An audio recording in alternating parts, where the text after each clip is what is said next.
ये कॉन्सर्ट खुशी का मौका, एक और मौका हम सबके लिए, और इसी खुशी को बांटने के लिए हम आए यहाँ मलकपुर नाहर सहारनपुर में।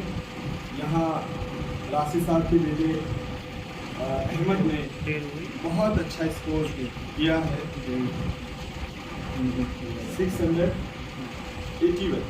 681 आउट ऑफ 720 इन्होंने हासिल किए हैं नीट एग्जामिनेशन में, और पूरे पूरे सहारनपुर को इन्होंने टॉप किया है। यहाँ सबसे अच्छे मार्क्स हैं। मैं अभी जितनी भी जगह गया तो वहाँ सभी स्टूडेंट्स में उनके सबसे ज़्यादा मार्क्स हैं, 681 मार्क्स हैं। और ये बहुत बड़ी कामयाबी है, बहुत ही खुशी का मौका है इन सब के लिए। डॉक्टर साहब हैं और सभी साहब के सारे साहब हैं, उनके साजिद साहब हैं ताजपुर से, सब हैं, तो सभी लोग इस खुशी में शामिल होने आए हैं और इनको मुबारकबाद, तो बहुत बहुत मुबारक हो अहमद साहब। तो अहमद साहब, आपको इतनी बड़ी कामयाबी मिली है, कैसा लग रहा है? तो अच्छे मार्क्स आएंगे, लेकिन यह है कि मेहनत मैंने अपना 100% किया। एग्ज़ाम भी मैंने बहुत अच्छे से किया। तो जैसे इतने आपको ये वाकई बहुत बड़ा अचीवमेंट है, 681 मार्क्स हैं 720 में से, तो ये बहुत अच्छा वो है। क्या स्ट्रेटेजी थी, क्या ऐसा स्पेशल स्ट्रेटेजी आपकी रही? सर, मेरी स्ट्रैटेजी की खाली जो क्लास में पढ़ना है टीचर से, उसको मतलब एक बार बना के अच्छे से अपना स्टडी मतलब करने के बाद रिवाइज करना है। फिर मतलब उसके क्वेश्चंस को करना है, मॉड्यूल्स के जो उन्होंने मॉड्यूल दे रखे हैं उनसे क्वेश्चंस करना। फिर अगर एक्स्ट्रा टाइम हमारे पास बच जाए तो वो जो टेस्ट आने वाला है अगले वाला उसका रिवाइज करना है। तो इस तरह मैं डेली मतलब जब तक मेरा डेली का टारगेट पूरा नहीं होता था तब तक मुझे नींद नहीं आती। डेली का टारगेट पूरा करने के बाद ही नींद आती थी। और रात में मतलब ये सोच के सोता था कि मतलब नेक्स्ट दिन क्या करना है। पहले से एडवांस में आप अपना कल का प्लान बनाइए, better time management, better planning. और फिर रात को एक बार ये भी रियलाइज़ करता था कि आज दिन में क्या टाइम वेस्ट हुआ मेरे से, कहाँ नहीं टाइम वेस्ट हुआ और कहाँ पे कल को मतलब मुझे टाइम वेस्ट कम करना है। गुड, बहुत अच्छी स्ट्रेटेजी। ये टॉपर्स की ये एक बहुत अच्छा हमें फीडबैक देखने को मिल रहा है। टॉपर है तो डिफरेंट एक फीडबैक मिला है कि हर चीज़ का एक कैलकुलेटेड हो। आज आपने अगर पढ़ाई का अपना पूरा शेड्यूल चेक किया, कहाँ पे आपका टाइम खर्च हो गया, कहाँ पे वेस्ट हो गया, नेक्स्ट टाइम को आपको नहीं करना है तो कल के लिए आज से ही प्लानिंग कर लेनी है। तो ये बहुत अच्छी planning strategy, better time management रहा। तो और किताबों में कौन सी किताबें पढ़ते थे और कैसे पढ़ते थे, कि डेली रूटीन्स क्या रहता था? कौन सी बुक? बायो की मैंने NCERT को प्रीफर किया, मल्टीपल टाइम भी उसको रीड किया, स्टेटमेंट अच्छे से रीड किया, अंडरलाइन किया जो इम्पोर्टेंट पॉइंट था, उसके शॉर्ट नोट्स बनाए जो उसके डाटा थे NCERT के, ताकि वो क्विक रिविजन कर पाए टेस्ट के टाइम पर। क्योंकि बहुत सारे टेस्ट के टाइम में 7-8 चैप्टर एकदम दे देते हैं, तो जो उसका डाटा होता है NCERT का वो ज़्यादा दिन तक नहीं है, पाता यार लॉन्ग टाइम नहीं करता। बिल्कुल। उसको डाटा को शॉर्ट उसमें मतलब कि 3-4 चैप्टर का एक पेज में उसे शॉर्ट नोट्स बना देते हैं, उसको रिविजन के लिए मतलब 1 घंटे के लिए जल्दी जल्दी रिवाइज करते हैं, वो रिमेंबर हो जाता है। बिल्कुल सही बात, बहुत अच्छा। ये वाली चीज़ प्रीफर की थी मैंने। और दूसरा कि NCERT को बिल्कुल बायो का तो बिल्कुल ही रट लिया था अच्छी तरह। उसके क्वेश्चंस मैंने जो आकाश ने मॉड्यूल दिया था उसके थ्रू सॉल्व किया। केमिस्ट्री को भी मैंने NCERT से अच्छे से रीड किया, लेकिन कॉन्सेप्ट क्लियर तब होते हैं जब हम उसके क्वेश्चंस करते हैं। क्वेश्चंस के थ्रू मैंने कॉन्सेप्ट क्लियर किया। थ्योरी पार्ट हम कितना भी पढ़ लो उसको कॉन्सेप्ट क्लियर नहीं होगा जब तक तुम क्वेश्चंस की प्रैक्टिस नहीं खुद से करके नहीं देखेंगे, Yes, खुद से yes. क्वेश्चंस को सॉल्व नहीं करेंगे, तब तक कंसेप्ट क्लियर नहीं होगा। मैक्सिमम से मैक्सिमम क्वेश्चन करने चाहिए हर चैप्टर के कि कहाँ से क्वेश्चन उठ रहा है NCERT। ऑल क्वेश्चन पेपर मतलब जो भी NCERT का है वो नीट का है 2020 से तो लगभग NCERT से आने लगे, वो ट्विस्ट करके क्वेश्चन डालते हुए ये बहुत अच्छा एक फीडबैक मिल रहा है कि 2019 से पहले डिफरेंट आता था, लेकिन 2019 के बाद सारा NCERT बेस आ रहा है।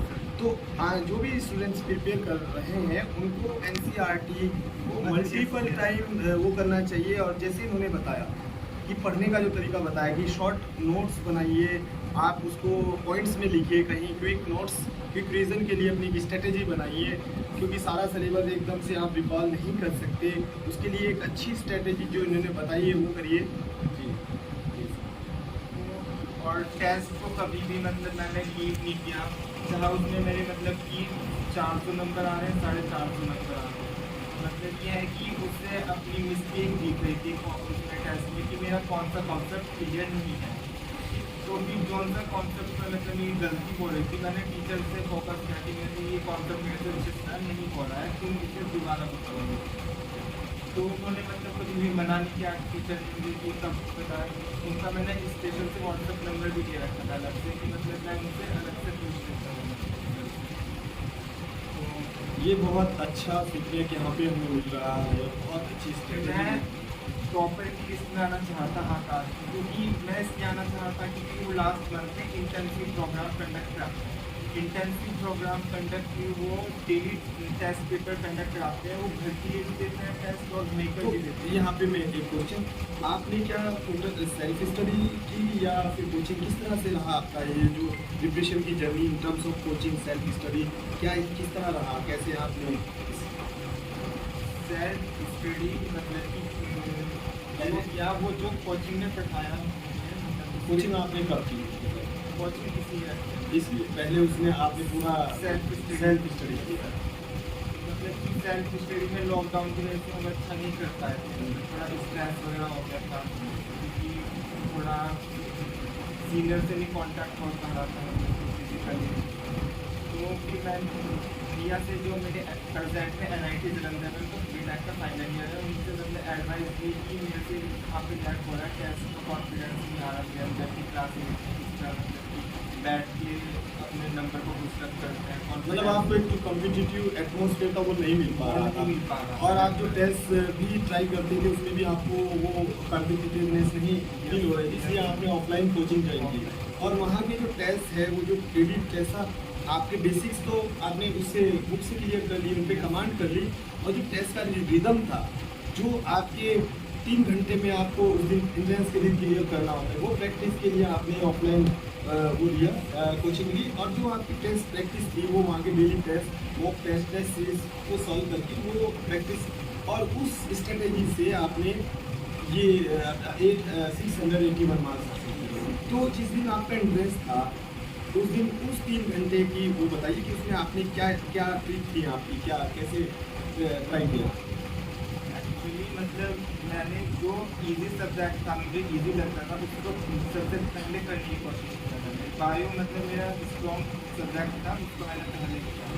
फिर मैंने मतलब केमिस्ट्री को लिया, क्योंकि केमिस्ट्री में कम न्यूमेरिकल ऑप्शन है, उसको किया। फिर मैंने फिजिक्स को किया। मतलब मैंने ये 2 स्टेज में किया, मतलब पहले राउंड में लिया एक, मतलब कि पूरा क्या है पेपर पहले राउंड में, उसमें से कुछ क्वेश्चन नहीं हो पा रहे थे जैसे, मतलब कि पहले राउंड वो टाइम नहीं रहती, उनको मैंने लीव किया, बढ़ता गया, मतलब पूरा 200 क्वेश्चन को देख लिया। तो जो नहीं हुए उनको सेकंड राउंड में लिया मैंने। बिल्कुल सही बात है। एक फर्स्ट राउंड में आपने जो क्वेश्चन होने वाले थे उनके लिए स्ट्रेटेजी बनाई कि पहले मैंने बायो किया, फिर मैथ्स किया, केमिस्ट्री किया, और केमिस्ट्री के बाद जो फिजिक्स में कुछ छूट भी गए उनको बाद में एक तरफ रखा कि अभी जब इसमें टाइम वेस्ट नहीं करेंगे, पहले जो मैक्सिमम क्वेश्चन है उनको ट्राई कर लिया, और फिर जो टाइम बच गया उसमें जो नहीं हो रहे थे उनको भी सॉल्व किया, उसमें से भी कुछ को सॉल्व कर लिया, और उस तरह से ये 681 मार्क्स आए। तो अभी आपका MBBS में एडमिशन अच्छे कॉलेज में हो जाएगा, हमारी दुआएं हैं, इतने अच्छे मार्क्स से आपको अच्छा कॉलेज मिलेगा। काउंसलिंग के बारे में क्या सोचा है, कौन सा और करेंगे क्या दिल्ली का जो आप कह रहे थे? यस सर, वो मैंने जो अपने सीनियर से थोड़ा बातचीत किया, वो दिल्ली के कॉलेज में भी है मेरे सीनियर, एम्स जोधपुर में भी है, भुवनेश्वर में भी है। मतलब सबसे इंडिविजुअली मैंने बात किया कि मतलब उस कॉलेज में क्या स्पेशल है क्या नहीं है। तो उन्होंने ज़्यादा जो एम्स भुवनेश्वर का बच्चा भी उसने ये बोला कि एम्स दिल्ली का कॉलेज, मतलब कि दिल्ली के कॉलेज दिल्ली को आप ऑप्ट करें क्योंकि वहाँ पे बेटर मतलब कि वहाँ पे डिजीज का एक्सपोजर भी ज़्यादा होता है। गुड, जो भी क्रिटिकल केस है वो दिल्ली में ही आते हैं। बिल्कुल सही बात है। और सेकंड पॉइंट ये है कि वहाँ पे पीजी का रिजर्वेशन है 50%। अच्छा yes sir, second option right, बहुत अच्छा है। तो हमारी दुआ है कि आपको अच्छा कॉलेज मिले और आप अच्छे डॉक्टर बने और इसी तरह से आप मलकपुर, नाहर और सहारनपुर का और पूरे अपने मुल्क का, अपने हिंदुस्तान का, पूरी दुनिया में नाम रोशन करें। और मैं बस ये पूछना चाहूँगा कि दूसरे स्टूडेंट्स को आप क्या मैसेज देना चाहिए, उन्हें कैसे पढ़ना चाहिए? पहला पॉइंट तो ये है कि मतलब उन्हें कंसिस्टेंसी बना के रखनी चाहिए। यह नहीं करना कि मतलब एक दिन पूरे 18 घंटे पढ़ लिए और 2 दिन का गैप कर लिया बीच में, ये सबसे गंदी हैबिट होती है। सेकेंड कि अपने टेस्ट को कभी ना छोड़ने। टेस्ट छोड़ने का मतलब ये है कि बच्चे के 300-400 नंबर आ रहे हैं, तो डिप्रेस हो जाता है कि मेरे से नहीं हो पाएगा, मेरे मतलब कि नंबर आ नहीं रहे हैं मेरे से, तो वो क्या करता है कि थोड़ी थोड़ी पढ़ता है, अपने टेस्ट को छोड़ देता है। ये मत करो, क्योंकि टेस्ट से हमें वीक पॉइंट पता लगता है चैप्टर में।